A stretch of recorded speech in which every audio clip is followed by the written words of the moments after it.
YouTube. This is your friendly neighborhood sound guy doing something that's not sound guy stuff. Well, to me it's sound guy stuff because, it's all the stuff I do, it all goes back to, it all connects.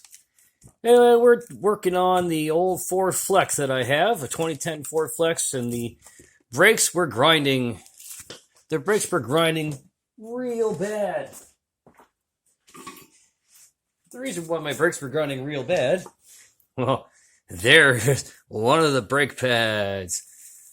Once it started grinding metal, I just left it alone. So, until I had a chance to get it in the garage here and fix it. Now, I've been doing my own brakes and doing brakes on vehicles for, 22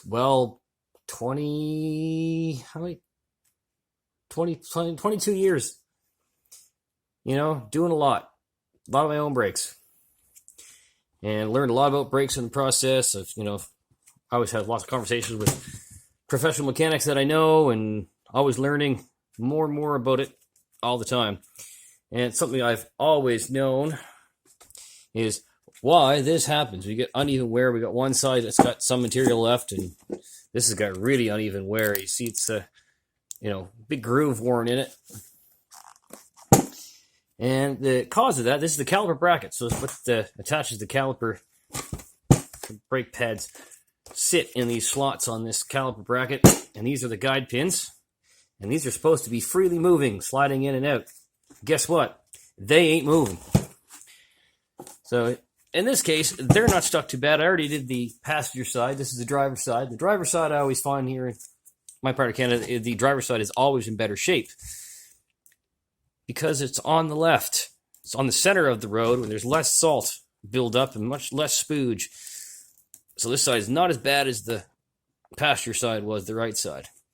So we're going to pull these guide pins out. And the grease on these is awful gross and sticky and gross. So we're going to clean those off. And we'll clean up these guide pins. I probably should have new guide pins, but it is Saturday night. And I just want to get it back together and get it working right. And this will at least last a good portion of a year. So we're going to peel out these nice little boots and bushings. It's a combination boot and bushing kind of thing. That keeps those guide pins in there nice from rattling and stuff like that. Keeps them sealed up. So we're going to peel that out gently. Hopefully I don't damage it because I don't want to have to take this apart a second time. It's not a big deal to take it apart a second time if I have to, but just, like I said, Saturday night. So something I always do with brakes, and I'm glad I'm in the garage right now because for the last 22 years I've been doing this outside in the driveway, sometimes in the rain or the snow or whatever when you got to fix stuff.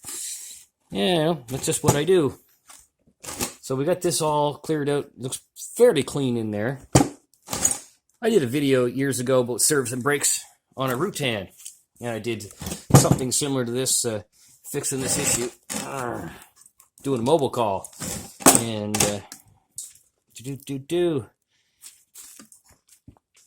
one's a little bit more rusty, but I think I did show how to fix those holes in there. Oh, this one's a little more rusty. So what we're going to do is I'm going to get this guide pin out, pull that boot out, and we'll come back.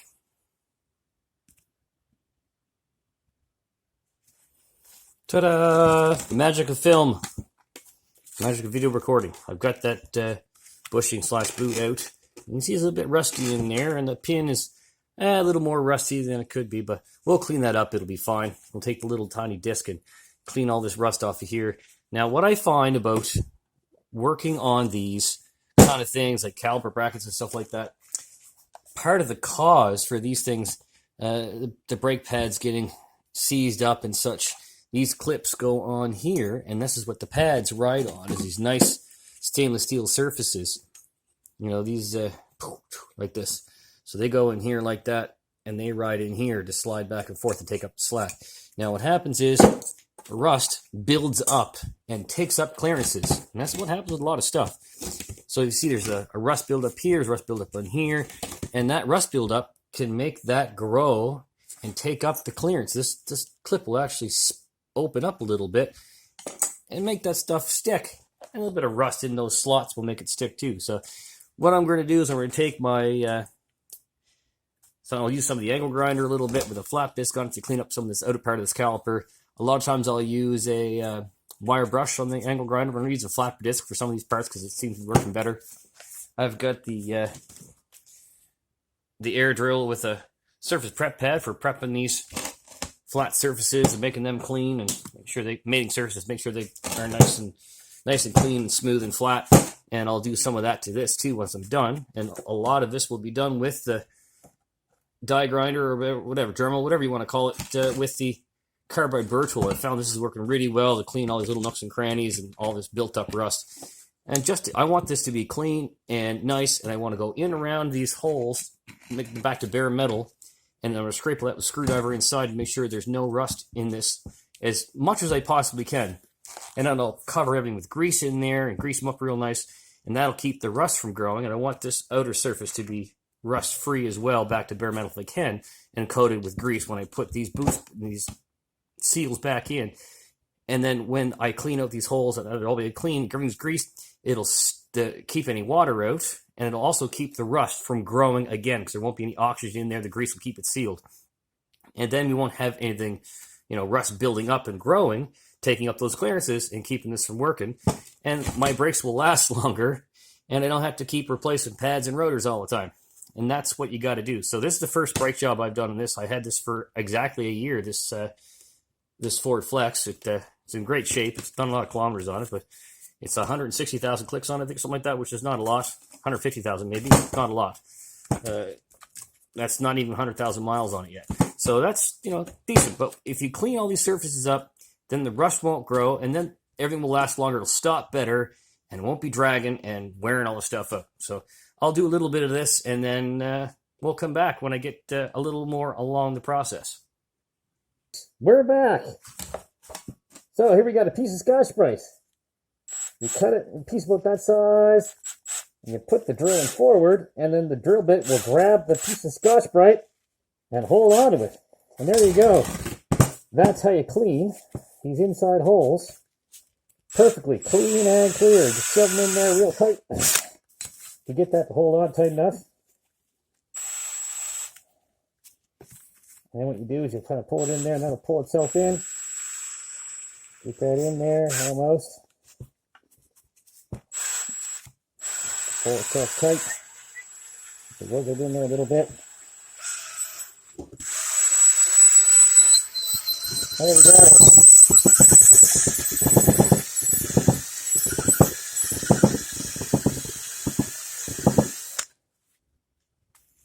Yep, great trick, eh? Great trick. There we go. Right to the bottom.